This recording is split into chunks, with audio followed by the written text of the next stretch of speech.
ในระยะ 5 ปีที่ผ่านมาองค์การอัยการประชาชนนครหลวงเวียงจันทน์ได้มีการแก้ไขคดีอาญาได้ 15,000 กว่าเรื่อง ส่วนสถิตินักโทษมีทั้งหมด 6,000 กว่าคน ในนั้นเป็นนักโทษเสียชีวิตจำนวน 50 คนท่านคำสุขแสงมีไซหัวหน้าองค์การอัยการประชาชนนครหลวงเวียงจันทน์ได้รายงานการจัดตั้งปฏิบัติเวียกงานอัยการประชาชน5 ปี2021-2025การเคลื่อนไหวเวียกงานประจำปี2025และแผนการเคลื่อนไหวเวียกงานปี2026ขององค์การอัยการประชาชนนครหลวงเวียงจันทน์โตกงประชุมสมัยสามัญเทื่อที่10ของสภาประชาชนนครหลวงเวียงจันทน์ในวันที่19 ธันวาคม 2025ว่าด้วยระยะ 5 ปีที่ผ่านมาองค์การอัยการประชาชนนครหลวงเวียงจันทน์ได้เอาใจใส่จัดตั้งปฏิบัติหลายเวียกงานเป็นต้นการจัดตั้งปฏิบัติวาระแห่งชาติว่าโดยการแก้ไขปัญหายาเสพติดซึ่งได้รับสำนวนคดียาเสพติดทั้งหมด 4,000 กว่าเรื่องแก้ไขแล้ว 4,000 กว่าเรื่องกำลังคนครัว308 เรื่องมีผู้ถูกหา 8,700 กว่าคนในนี้เป็นคนต่างประเทศ184 คนการแก้ไขคดีอาญาและคดีแพ่งคือมีคดีอาญาทั้งหมด 16,200 กว่าเรื่องแก้ไขคดีแล้ว 15,800 กว่าเรื่องเท่ากับ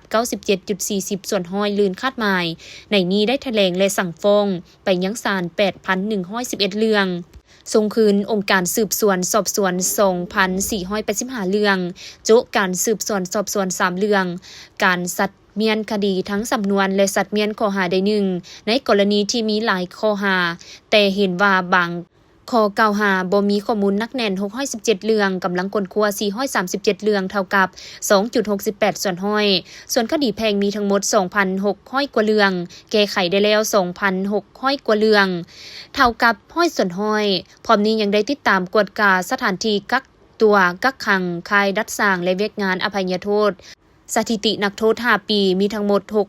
6,393 คนคนต่างประเทศ13 คนนักโทษเสียชีวิต50 คนพร้อมนี้ยังได้คนครัวเสนออภัยโทษนักโทษที่มีเงื่อนไขหลุดพ้นโทษตามรัฐบัญญัติ617 คนอภัยโทษปล่อยตัว97 คนเฉพาะปี2025เวียกงานแก้ไขคดีและคำห้องได้รับสำนวนคดีอาญาทั้งหมด 3,818 เรื่องแก้ไขแล้ว 3,389 เรื่องกำลังคนครัว429 เรื่องเท่ากับ11 ส่วนห้อยได้รับคำห้องทั้งหมด557 เรื่องแก้ไขแล้ว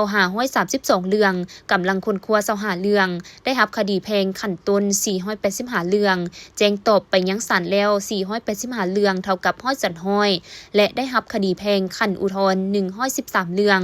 แถลงส่งศาลแล้ว113 เรื่องเท่ากับห้อยสันห้อย